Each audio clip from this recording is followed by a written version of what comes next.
I built this Shopify app under 10 minutes. As you can see on the home page, we have the order listing, which is coming from the orders. And I have done this in cursor. So right now my app is running. So let's try to create new pages for the products.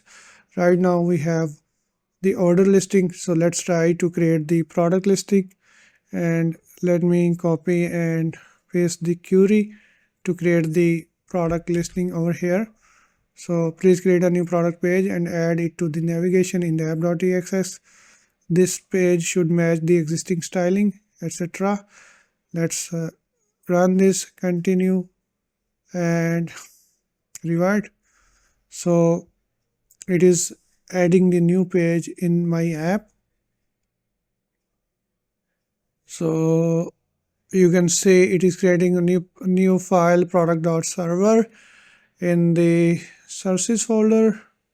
So if you see that, you will see we will have a new file, product.server.ts.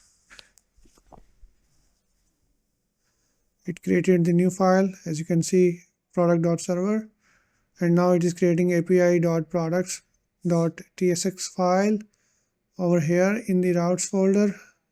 You can see we have a new file, api-products.tsx, and now it is creating app.products.tsx route where our product will be displayed, and also it will add the navigation in app.tsx. So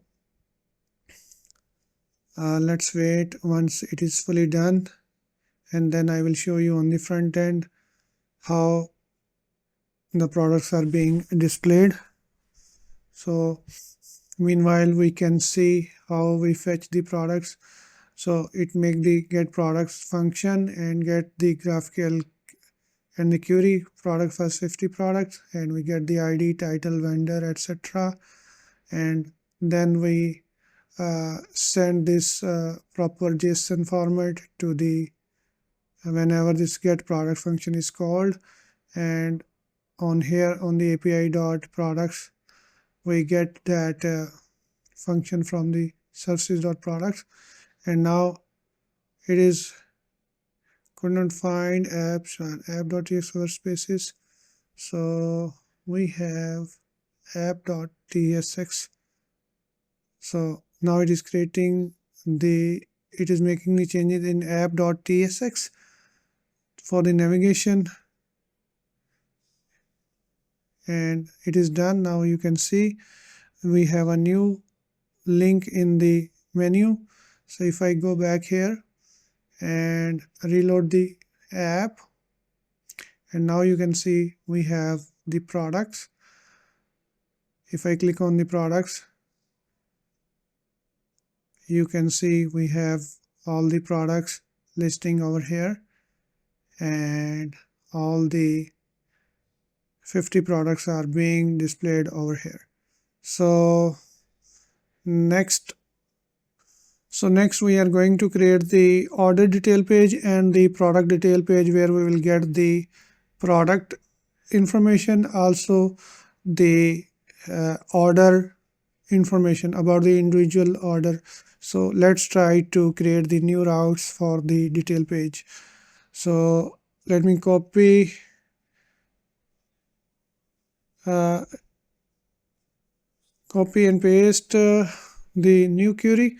So in this query, please create order detail page and product detail pages.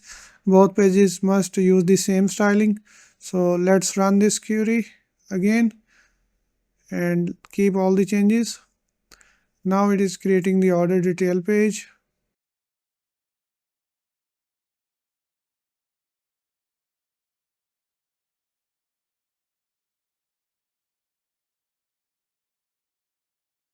So if I reload the page of the order again and click on any order, it will take us to the order detail page. You can see the information about the order, and similarly if I go to the products and click on any product, it will take us to the product detail page where we have the images and vendor status, inventory, and all the information about the product you can see. So this is how I built this Shopify app under 10 minutes. I hope this makes sense to you. Please like and subscribe to my channel. Thank you for watching, and I will see you in the next video.